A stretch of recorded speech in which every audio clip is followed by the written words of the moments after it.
Hello, this is Destiny Wylie, and I am doing a workstation project for one of my classes. We have to have a unit in which students will complete 6 different activities over the unit. These are my pretend students. Say hi, Chris. Hi. Say hi, Kayla.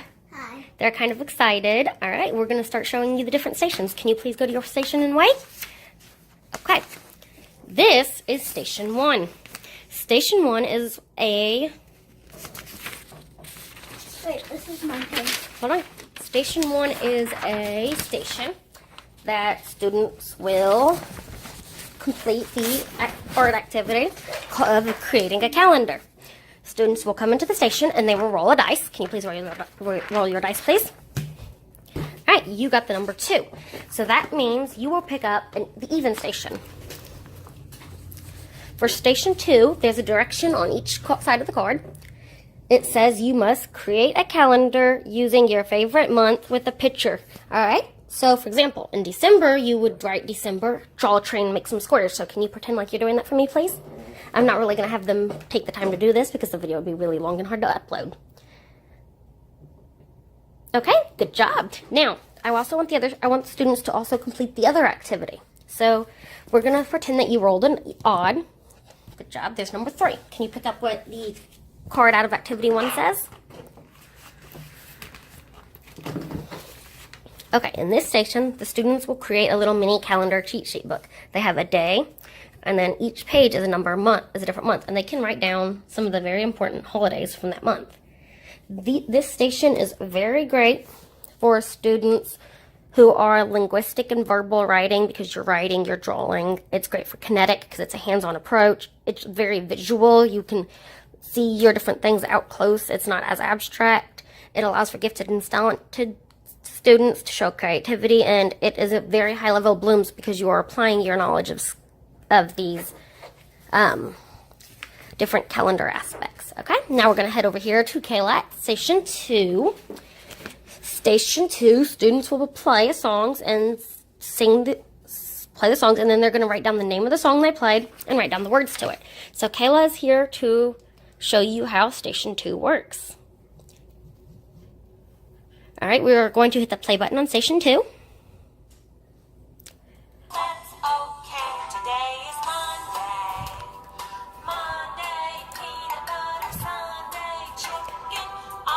Okay, so we're going to pretend you listened to the whole song, and can I have you write down what Sunday was about? What was Sunday about? Turkey. Turkey, okay. And then she would do this for different songs. There's a different little sheet over here that would have different questions from the song, so she can write down the lyrics and the questions. Okay, now we're going to move on to, no we're not. We're going to talk about Station 2. Station 2 is a really great station for those who are English as second language because it lets them have some of the vocabulary words for the different rates. It's very kinetic and energy based. You can move, you can dance, and it's just really good for helping that. It's musical, it's linguistic. The students are writing down the days of the weeks and what they learn so they can help write them, and it just covers multiple different learnings. Thank you, Kayla. Can you go to your next station, please? We're going to head over here to station number 3. Station number 3 is Calendar Explorer Station. In this station, children will pick a number out of the hat and then look at their sheet and answer the question for their sheet using the help of the big calendar. And then they will write down which questions they answered over here. Students will do this for 5 different questions. Can you go ahead and pick up with your first question for you? Okay. You have got question 2. Question 2 wants to know, if today was March 5th and you were born on April 13th, how many weeks away is it? So let's get out your calendar. Find March 5th.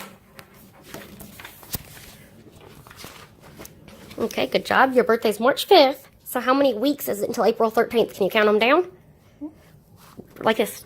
1, 2. Weeks down. 1, 2, 3. 1, 2, 3, 4, 5, 6. Good job. Okay, and then the students would write down it is 6 weeks until that day.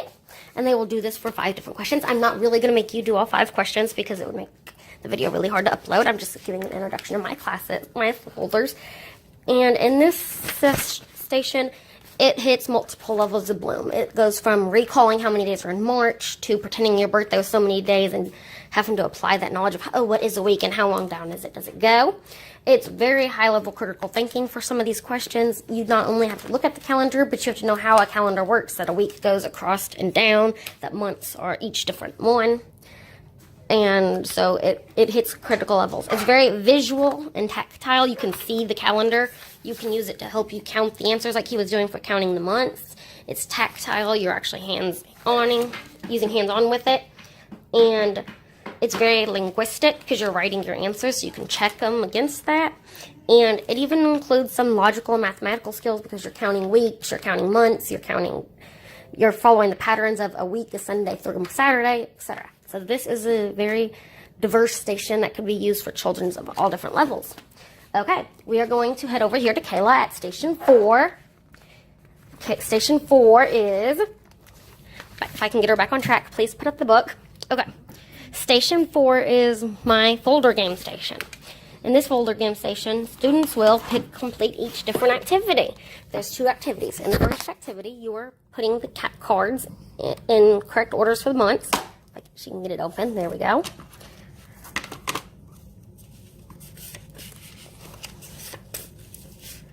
Okay, so see if I can help you find January. She's a little bit young, so we're having some issues with reading the words. Which in this case, the teacher can come and say, "This is January. What month is next?" February. February. Good job. So then you would put down February. And for kids who could read, they wouldn't need the extra help. So we're going to do one more. What is after February? March. March. Can you find me March?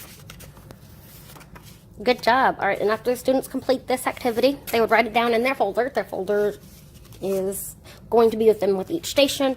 They set their February down. They set their folders down, so we're going to pretend we're putting it in our folders. Okay, after you complete student 1, or folder 1, you will come into folder number 2.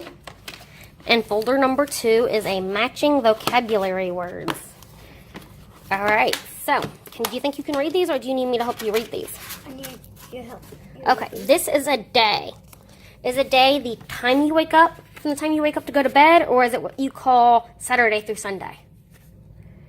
The time is when I Wake up. Okay, good job. And the students has 4 different terms. They have day, they have week, they have year, and they have a month. I'm not going to make her do all of them because, like I said, she's pretty little and we're working on reading. Station 4 is very useful because it is great for students of ESL and special needs. You can have the levels from them doing it by themselves to you having to read it to them. It's tactile and kinetic and visual. You see the cards. You can line them up and make those connections in your head. And it's very interpersonal because more than one student can be working in the center at a time, and they can be using their friends to help them. Now we will go to Station 5. Okay, Station 5 is my technology station. This is a interactive online game.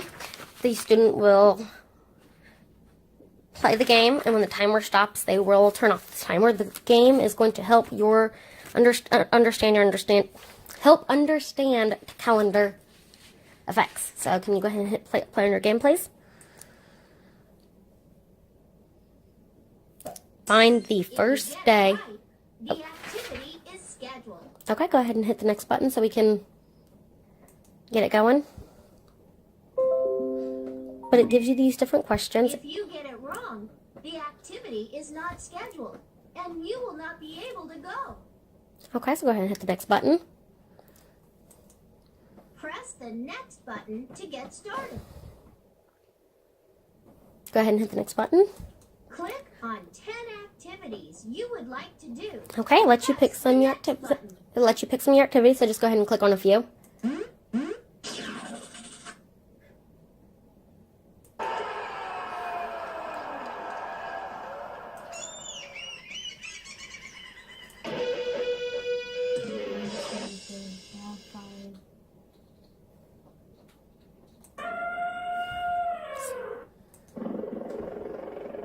On your marks, get set, go! Strike 3. Alright, so go ahead and hit next.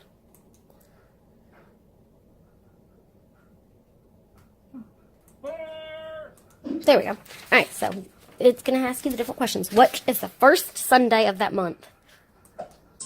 Good job. The 5th Thursday of the month. So you got to find your Thursday. 1, 2, 3, 4, 5. Is that Thursday? Look, there you go. Okay, in this activity, I'm going to let him play a little bit of this while we talk about it. In this activity, it not only is it logical mathematical because you're answering the questions, you're problem solving, you're counting. It's actually tactile. You can feel, you're feeling it, you're watching it, you can see it. It's very verbal and linguistic also because you have to listen to it, what they're asking you, you have to read. And it's interpersonal because you're playing it alone. You don't have to have your peers overviewing it. So this activity is great for all kinds of different learners, and it's very hands-on and engaging. We're going to come to station number 6 now. Station number 6 is one where students will get to create their own dates. They will pick a date from each the month, the day, and the year to make a date. So can you pick a day from each one?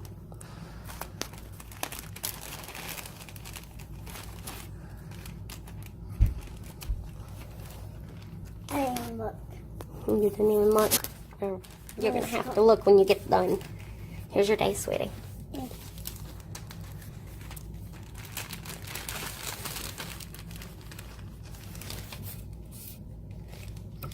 Okay, so go ahead and grab a year.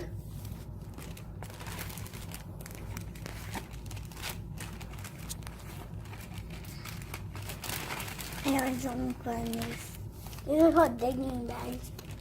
Yep. Okay, so you have put your year together. All right.